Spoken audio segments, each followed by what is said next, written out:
desperate to reopen Parliament, but the Liberals don't want to turn over the documents, so they're kind of stuck in a catch-22. But what do you do when you're stuck in a catch-22? You change the game, you flip the table, right? You say, I'm not playing anymore, and you go to your room and start playing a video game, right? So you do something different, and then maybe somebody comes and tries to coax you out of your room. Right now, all of a sudden, you've taken control of everything. Nobody can play because you don't want to play. And Justin Trudeau is using the same kind of template to change the channel from the Green Slush Fund to move to the India interference, the foreign interference that isn't China, because China implicates a whole bunch of Justin Trudeau's buddies, maybe him himself. But India, he can play the strong man, right? And, well, diplomatic relations between India and Canada have been not great, but like okay for the last year, because mainly nothing's happened except Justin Trudeau accused Modi of killing somebody on Canadian soil, and now he's doubling down on Thanksgiving, so it's totally not suspect at all. Right, sure, yeah, And the Green Slush Fund stuff doesn't seem to be going away, and the row with India is taking center stage on Thanksgiving. They did a press conference last night. Yesterday is Canadian Thanksgiving, right? So there's lots to get to. Let's get to it. First, Pierre Poilievre remembers that he is in Canada fighting for Canadians or something like that. And he says, bon action de grace, happy Thanksgiving. And so there you go. He's got a Thanksgiving post, and there it is. And so it's not pandering at a ethnic event somewhere. That's something, I guess. Anyway, let's talk about this big explosion that happened in Canada on Thanksgiving with the India thing. Now, to preface this, you have to understand this is a distraction from the Caucus Revolt that is going on. Justin Trudeau was out of country with Mary Ng, who was named by Sam Cooper as one of the 11 people who were influenced by China or got money wittingly or unwittingly from China. Han Dong's another one, right? So Justin Trudeau and Mary Ng are out of country. 30 MPs get together and start talking about, we really need to fix this thing. We really need to get rid of that guy. And then he gets wind of it in Hawaii. And all of a sudden we're at a diplomatic war with India. It's suspect. There's a whole lot of weird things that are happening about this. And so I think that it bears looking at very broadly. We need to take in a broad perspective. So Hindu IT Cell says India withdraws its High Commissioner from Canada. This is the biggest step taken by Modi and the Indian government against the Khalistani agenda by Canada. We stand strong with our government on this stance. So he's saying we stand with the government of India against the Khalistani threat from Canada. Yikes, right? Like, that's terrible. Here's the CBC. This is yesterday's news. They're reporting the same thing. Trudeau accuses India of supporting violent crimes in Canada. RCMP says Indian government agents were involved in crimes in Canada, sparking angry denials from India. And so that's interesting. This is exactly the same thing. Now, the problem here in Canada, as far as I'm aware, if you were to ask me 2 days ago before this whole thing blew up, would be Justin Trudeau's caucus is starting to understand that they're hated and they won't be reelected. And they think maybe getting rid of that Justin Trudeau guy might be a good idea. And so 30 of them have signed a letter. And we have Chinese traitors in our government. So somebody needs to bring down this government full of traitors. I don't care who it is, but somebody needs to bring down the government full of traitors. And Justin Trudeau saw all of that and said, we've got an opportunity here. Why don't we accuse India of killing Canadian citizens in Canada? And I don't know if there's any kind of truth to it, but it all seems very interesting with the timing. There seems suspect, if you ask me. And him calling a Thanksgiving press conference after making the RCMP do a Thanksgiving press conference. Here's just a bit of information. Prime Minister Trudeau said the Indian government has made a fundamental error as he accused it of supporting a campaign of violence against Canadians on Canadian soil. The Prime Minister spoke to reporters Monday, hours after the head of the RCMP laid out stunning allegations accusing the agents of the Indian government of playing a role in widespread violence in Canada, including homicides, and warned that it poses a serious threat to our public safety. Earlier in the day, Canada announced it's expelling 6 Indian diplomats. India has denied the allegations and quickly retaliated, ordering 6 Canadian diplomats to leave the country within a week.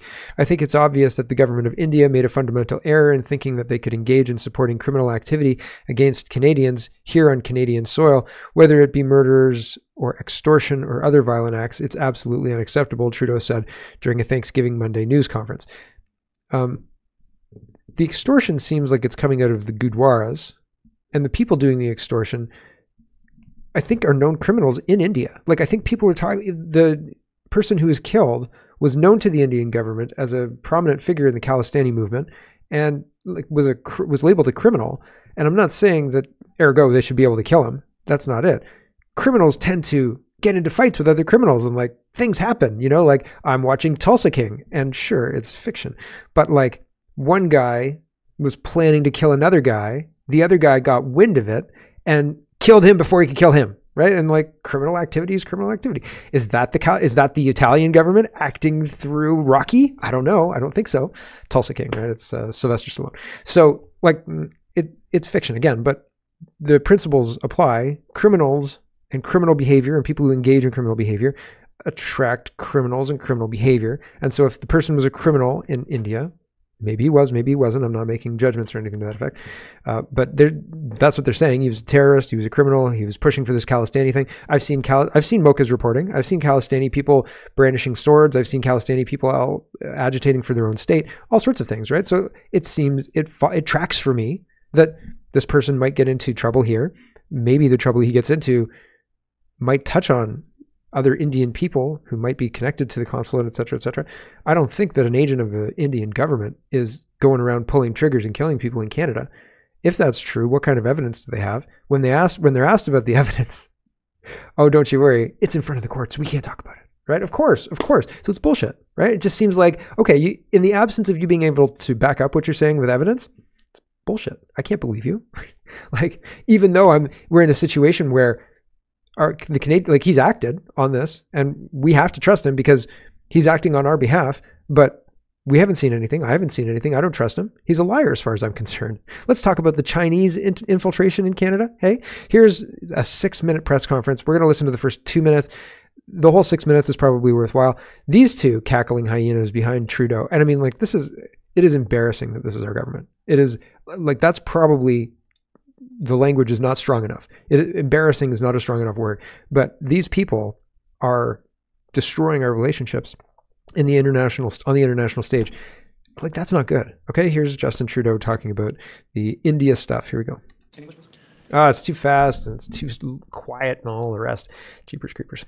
There's the speed. And I want to turn it up because he's asking pertinent questions, but it's like what's going on with this India thing. So anyway, here we go. In English, please.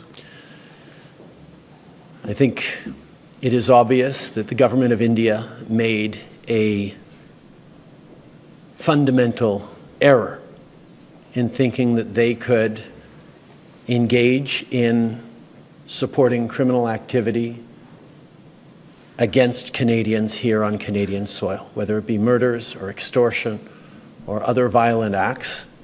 It is absolutely unacceptable for any country, any democracy that upholds the rule of law.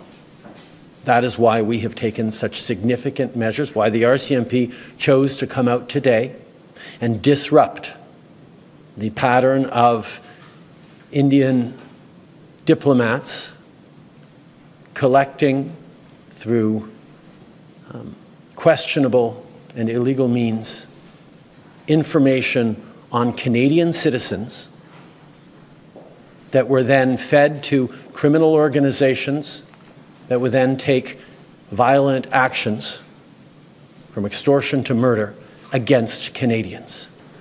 No country, particularly not a democracy that upholds the rule of law, can accept this fundamental violation of its sovereignty. Canada fully accepts and respects the sovereignty and the territorial integrity of India.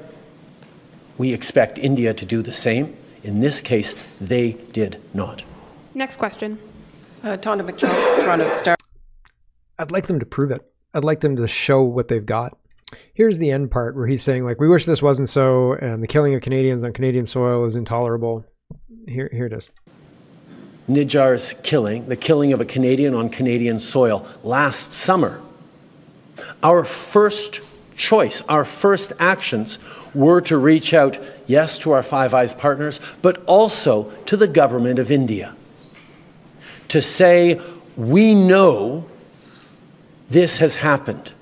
work with us to fix this. We don't want to be having this fight, but obviously the killing of a Canadian on Canadian soil is not something that we can ignore as a country.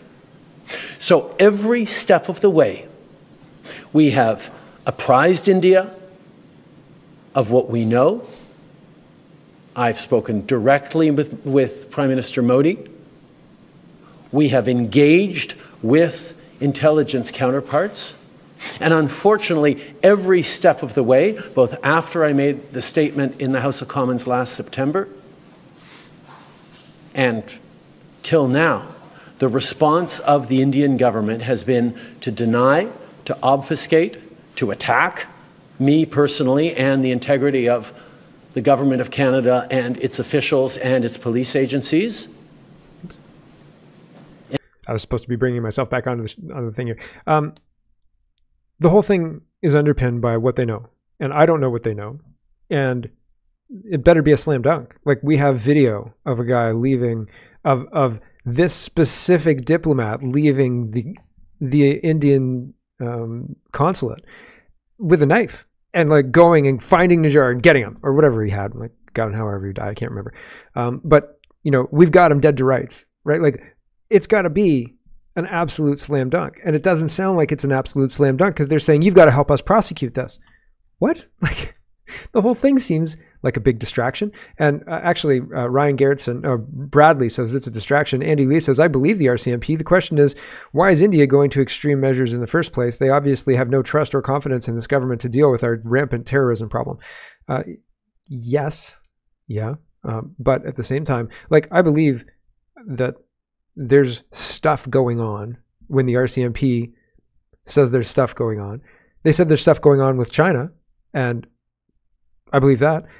I believe that the RCMP are not capable of handling it, which they also said. And so, right, CSIS keeps leaking things. So I believe that there's stuff going on. I believe that there's crazy stuff going on. I've been out, right? I've gone to Walmart. I've gone to other stores around Guelph. I've been to, you know, shopping malls and things like that.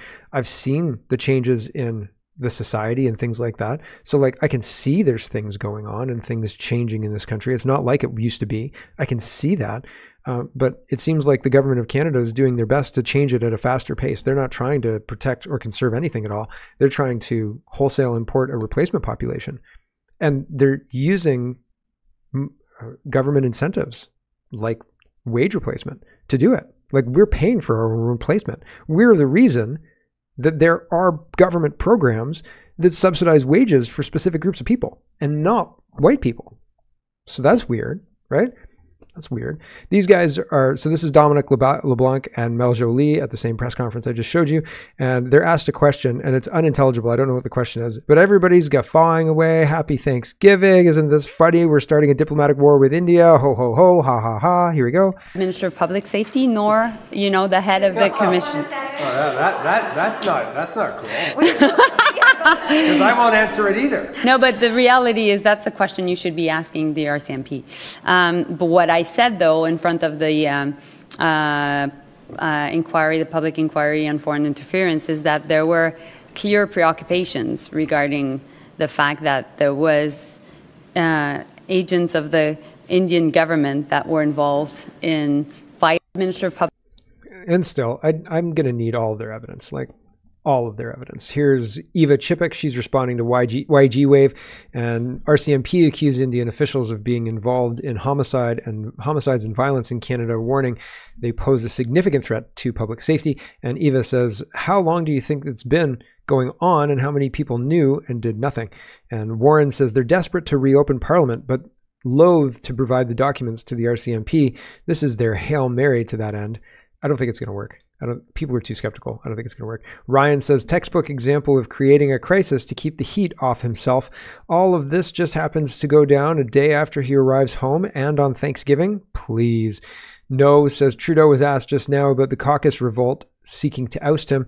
Said that there will be another time to talk about how internal party intrigue. The focus is now The focus is now on dealing with the issues at hand. Said that he still plans to lead the Liberals in the next election. So Caucus Revolt, Schmaucus Revolt, no problems, right? Moving on, right? We've got a crisis to deal with, and that crisis is diplomatic war with India.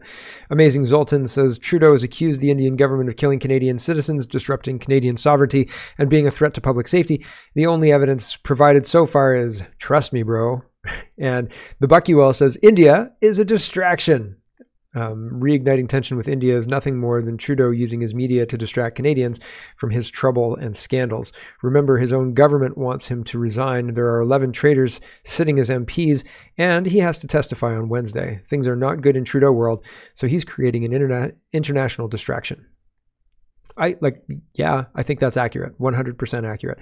Terry is responding to National Newswatch. National Newswatch says Trudeau demands India help in criminal probes after expelling envoys. Terry says, is Trudeau insane? Yes, Terry, he's insane. He's a communist too. First, he expels 6 Indian diplomats, then gets the RCMP to hold a press conference telling Canadians that agents of the Indian government are committing murder and extortion, and then asks them to help us prosecute those same agents.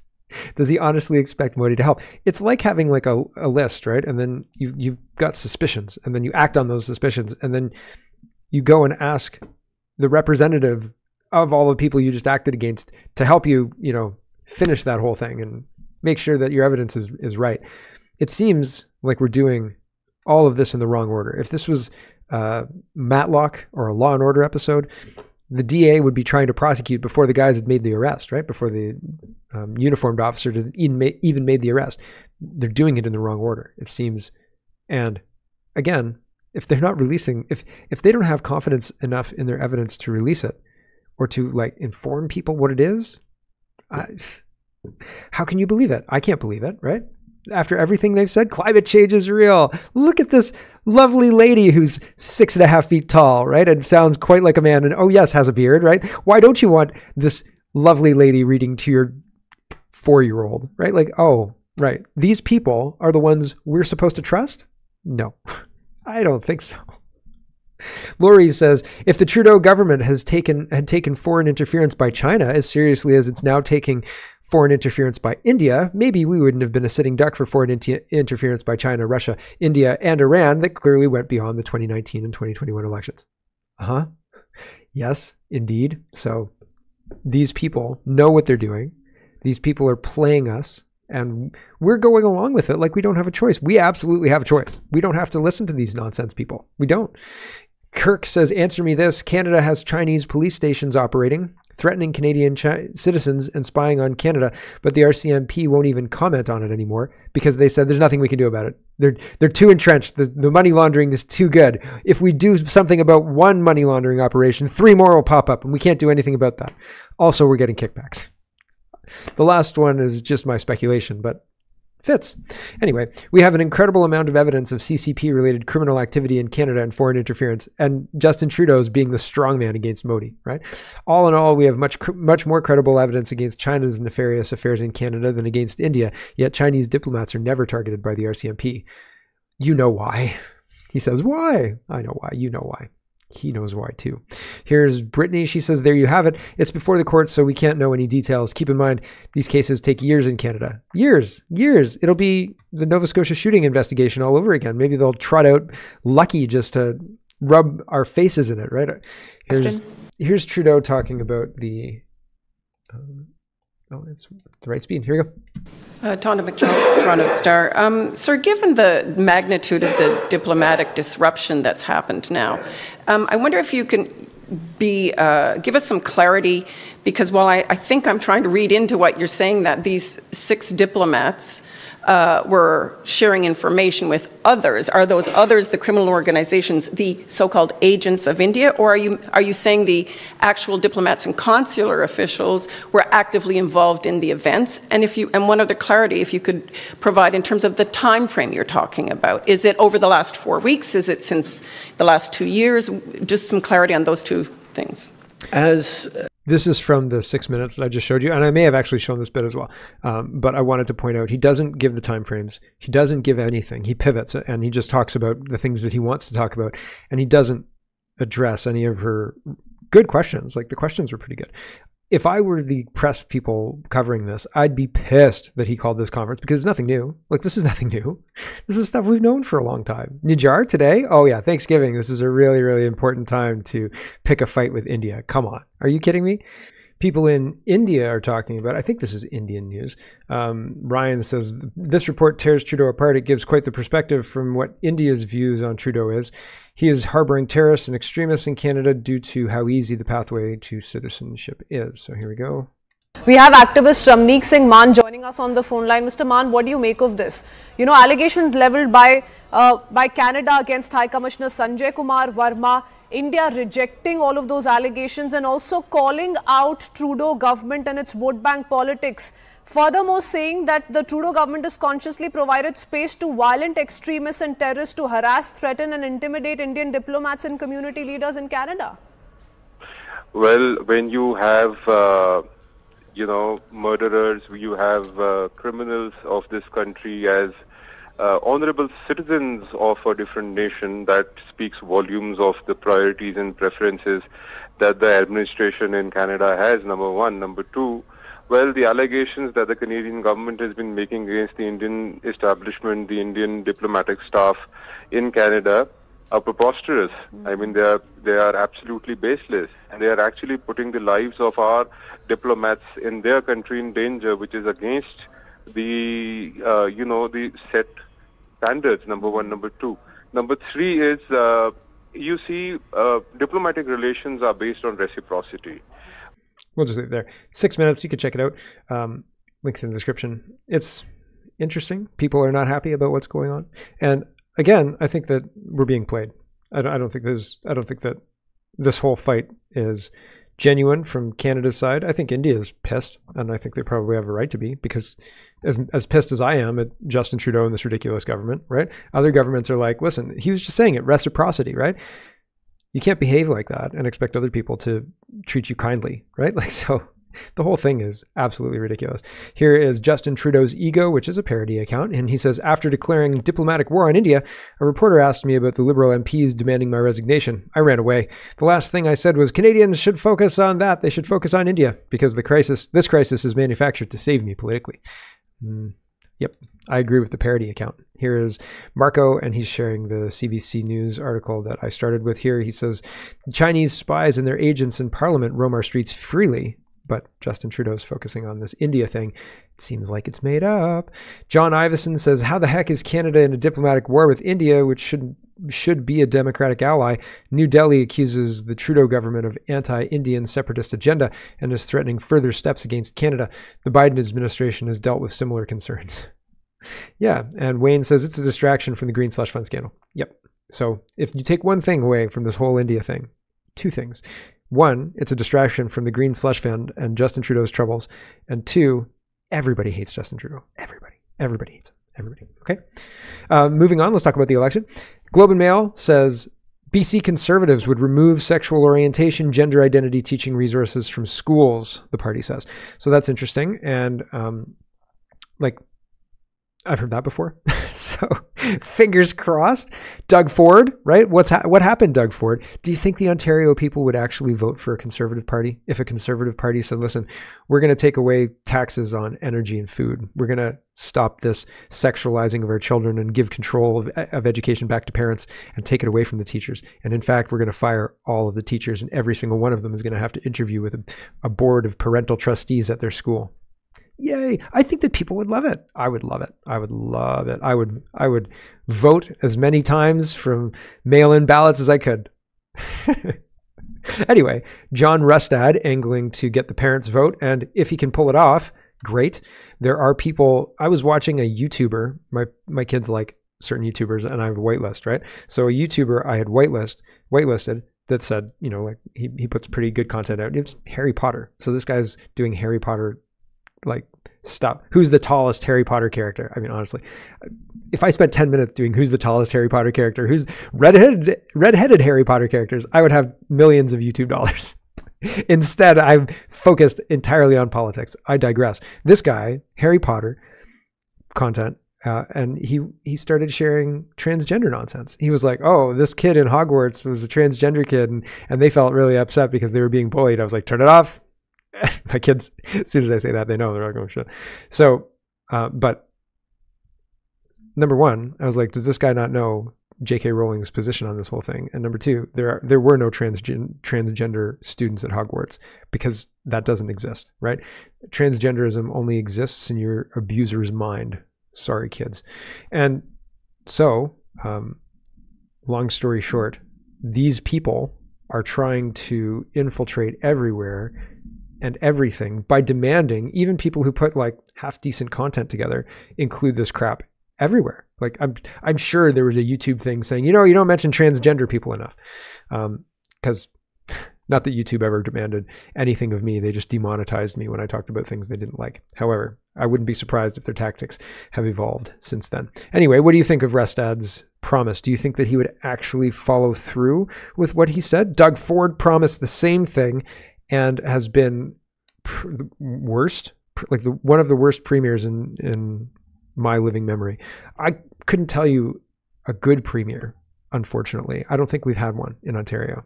Kathleen Wynne, no. Dalton McGuinty, no. Doug Ford, no. Ernie Eves, no. Mike Harris, he was pretty okay, I guess.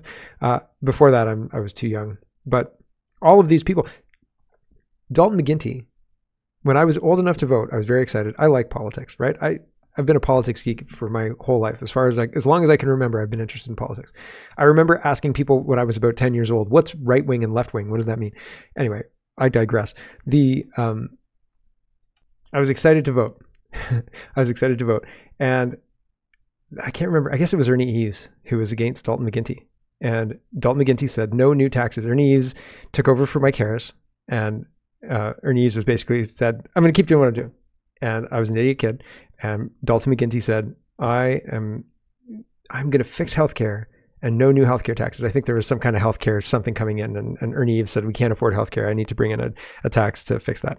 And McGuinty said, no new taxes. And he signed this like pledge. He was like, no new taxes pledge. And I was like, well, he signed this no new taxes pledge. And my dad said, he's going to raise the taxes. And I said, no, he signed this pledge thing. And my dad's like, he's lying to you. He's going to raise the taxes. And I was like, okay, Dad. Stupidly. And you know what he did? He raised the taxes. Of course he did. $70. And that was the first time I was like, oh man, I totally got burned on this.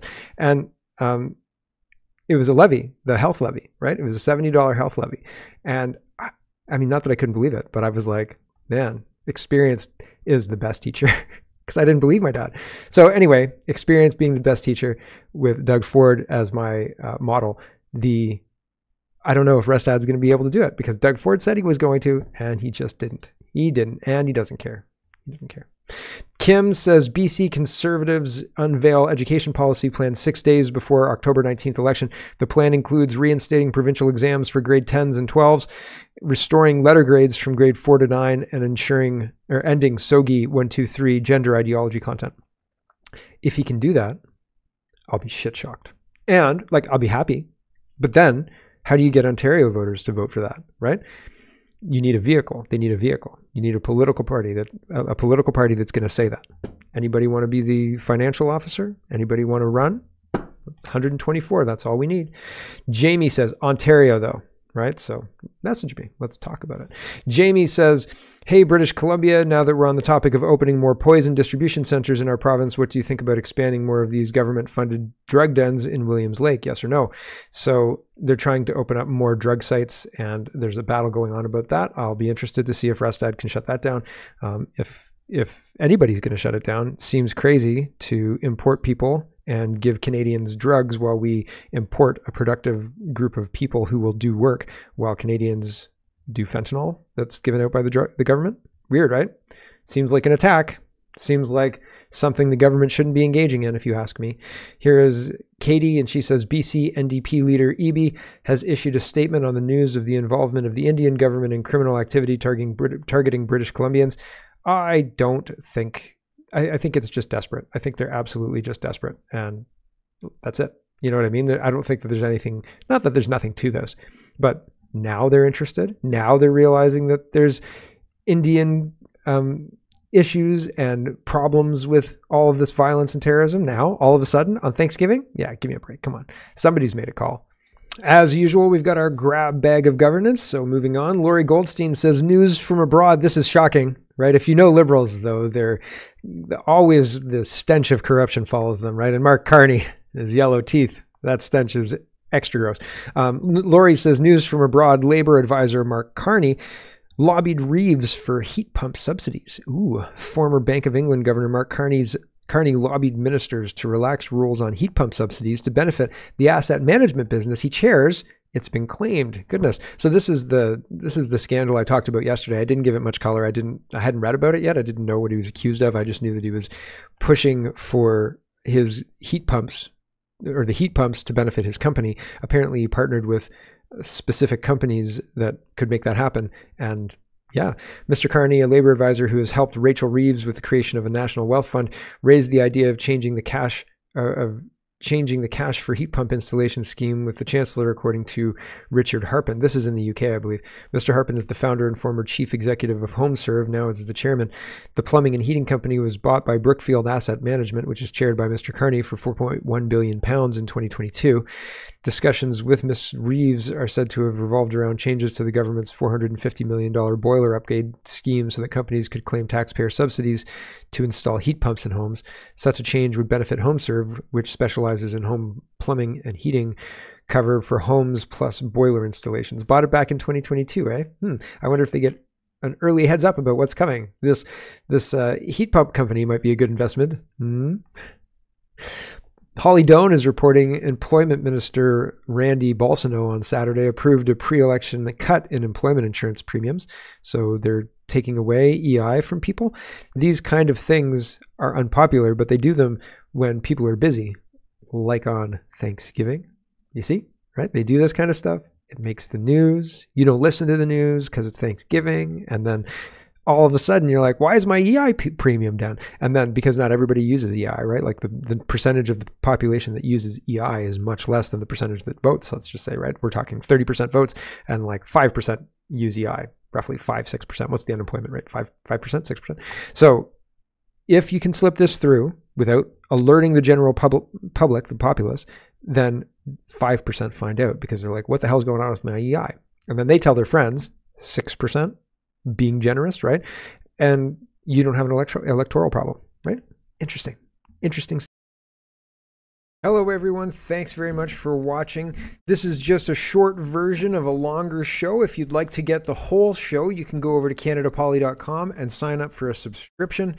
Just look in the drop-down tab for Shop and Donate and look for subscriptions, and you'll get immediate access to the full show. Love to see you. Thanks for watching, everybody. Have a wonderful, wonderful